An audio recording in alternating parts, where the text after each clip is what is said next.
সমাধান চাও যদি জীবনে মরণে, ফিরে যাও খুঁজে নাও চোখ রাখো কোরআনে। প্রশ্ন উত্তরের বিশেষ আয়োজন ইসলামী সমাধান। জাকাতের টাকা ভাই বোনদেরকে দেওয়া যাবে কিনা? যদি ভাই বোন জাকাত প্রাপ্তির যদি তারা হকদার হয়, সেক্ষেত্রে আপন আত্মীয় তাদেরকেই জাকাতের টাকা সর্বপ্রথম দিতে হবে। একজন প্রশ্ন করেছেন যে অসহায় মানুষকে দান না করে মসজিদের টাইলস বা সাজসজ্জার কাছে দান করা হয়, কোথায় আগে দান করা উচিত? মসজিদের সাজসজ্জা বা ইসলামিক কোনো অনুষ্ঠানে দান করা এটা ভালো কাজ, কিন্তু অবশ্যই আগে প্রায়োরিটি দিতে হবে সমাজের অসহায় দারিদ্র দূর করার ক্ষেত্রে আগে প্রায়োরিটি দিতে হবে। মানুষকে দান করে ছবি তোলা যাবে কিনা? সাধারণ দৃষ্টিতে ছবি তুলে ফেসবুকে দেওয়া, নিজের বরত্ব প্রমাণ করা, এটা পরিপূর্ণভাবে নিন্দনীয় কাজ, এটা করা যাবে না।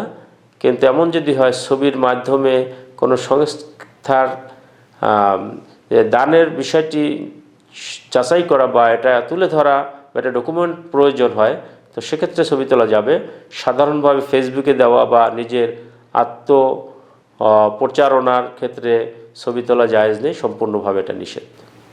শাড়ি লুঙ্গি দিয়ে জাকাত দেওয়া যাবে কিনা? দেখুন, শাড়ি বা লুঙ্গি জাকাতের মূল উদ্দেশ্য হলো সমাজ থেকে দারিদ্রতা দূরকরণ বা সমাজ সুশৃঙ্খল সমাজ উপহার দেওয়া। জাকাতের যে 8টি খাত রয়েছে, সে 8টি খাতে জাকাত দিতে হবে।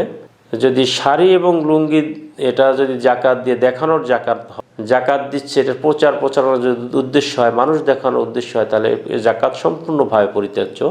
সাধারণভাবে দারিদ্রতা দূর করার জন্য, ব্যক্তিকে প্রতিষ্ঠিত করার জন্য একজন ব্যক্তিকে তার প্রতিষ্ঠিত হতে যতটুকু প্রয়োজন, তার রিক্সা অথবা সেলাই মেশিন অথবা দোকান দিয়ে দেওয়া, এই জাতীয় অর্থাৎ দারিদ্র্যমুক্ত হয়ে সেজন্য সচ্ছল হতে পারে, এরকম খাতে জাকাত দেওয়া উচিত।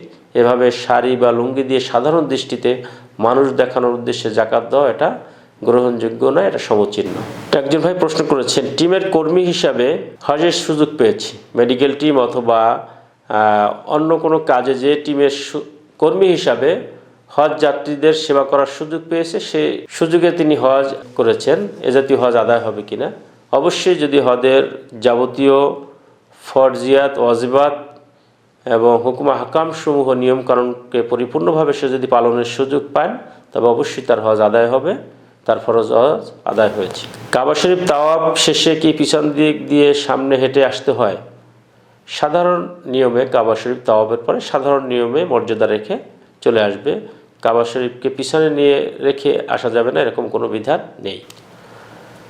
জীবন বীমা থেকে প্রাপ্ত অর্থ গ্রহণ করা যাবে কিনা?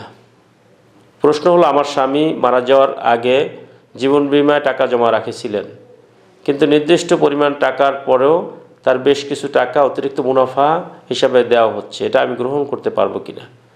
দেখুন, জীবন বীমা যদি পরিপূর্ণভাবে ইসলামী শরিয়া মেনটেন করে ইসলামী শরিয়াত সম্মত হয়, তাহলে সেক্ষেত্রে সে বিমার টাকা গ্রহণ করা যাবে। কারণ বিমার যে টাকাটি দেওয়া হয়, এটি পরিপূর্ণভাবে একটি তাবাররু ফান্ড বা যারা বিমা করেন তাদের থেকে অতিরিক্ত একটি দান ফান্ড থেকে এই টাকাটি দেওয়া হয়, যে কারণে এটা সুদ হবে না, এটা শরিয়াতে জায়েজ আছে। কিস্তিতে পণ্য ক্রয় করলে বেশি দাম ধরা হয়, এটা কি জায়েজ? কিস্তিতে পণ্য বিক্রি করার জন্য যদি বিক্রেতা এবং ক্রেতা উভয় যদি মূল্য সম্পর্কে জানা থাকে, যে বাজার মূল্যের চাইতে কিছু বেশিতে, যেহেতু সে বাকরিতে বা কিস্তিতে বিক্রি করছে, সেজন্য এটা নেওয়া জায়েজ আছে, তাহলে অবশ্যই দামের ক্ষেত্রে অতিরিক্ত নেওয়া যাবে না, জুলুম করা যাবে না। নির্ধারিত বাজার মূল্যের চাইতে একটু বাড়িয়ে নিয়ে যদি কিস্তিতে বিক্রি করায়, সেক্ষেত্রে এ বিক্রি জায়েজ আছে, এ বিক্রি বৈধ হবে। বিড়াল কেনা বেচা করা জায়েজ কিনা? সাধারণভাবে বিড়াল বেচা কিনা জায়েজ নেই, তবে বিশেষ গুণ সম্পন্ন হলে এক্ষেত্রে অনুমতি আছে। এক ভাই প্রশ্ন করেছেন, মোহতারাম, আমাদের ইউনিভার্সিটিতে প্রতি বছর ডাকঢোল পিটিয়ে হোলি উৎসব আয়োজন করা হয়, এতে হিন্দুদের সাথে সাথে অনেক মুসলিম ছাত্রছাত্রীরা অংশ নেয়। আমার প্রশ্ন হলো, মুসলমানদের জন্য এ জাতীয় উৎসবে অংশগ্রহণ করা জায়েজ হবে কিনা? ইসলাম একটি স্বতন্ত্র এবং সুন্দর ধর্ম, পরিপূর্ণ জীবন ব্যবস্থা। সুতরাং অমুসলমানদের বা বিজাতীয়দের কোনো অনুষ্ঠানে মুসলমানদের অংশগ্রহণ করা পরিপূর্ণভাবে নাজায়েজ, এটা করা যাবে না। একজন প্রশ্ন করেছেন, বিউটি পার্লারের ব্যবসা করা যাবে কিনা বা বিউটি পার্লারে যাওয়া যাবে কিনা। বিউটি পার্লারে যদি শরিয়া নির্ধারিত যে বিষয়গুলো রয়েছে এটার বাইরে কোনো রকম হয় তাহলে অবশ্যই সেটা করা যাবে না। কিন্তু শরিয়ার মধ্যে যেটা রয়েছে, যেমন চেহারা পরিষ্কার করার জন্য ফেসিয়াল করা, তারপরে অবাঞ্ছিত লোমগুলোকে দূর করা চেহারার, এবং এ জাতীয় কার্যক্রম, এবং নখ কাটা বা এরকম সৌন্দর্য বর্জনের জন্য মেকআপ করা, এগুলো করা যাবে। কিন্তু সাধারণভাবে এছাড়া উল্কি আঁকা, চুল কাটা বা এ জাতীয় যে কার্যক্রমগুলো রয়েছে এগুলো করার জন্য বিউটি পার্লারে যাওয়া যাবে না। অর্থাৎ চুল কাটা, পরচুল লাগানো, উল্কি বসানো, তিল লাগানো, এ জাতীয় কাজ এবং ব্রু প্লাক করা, এগুলো সম্পূর্ণভাবে নিষিদ্ধ।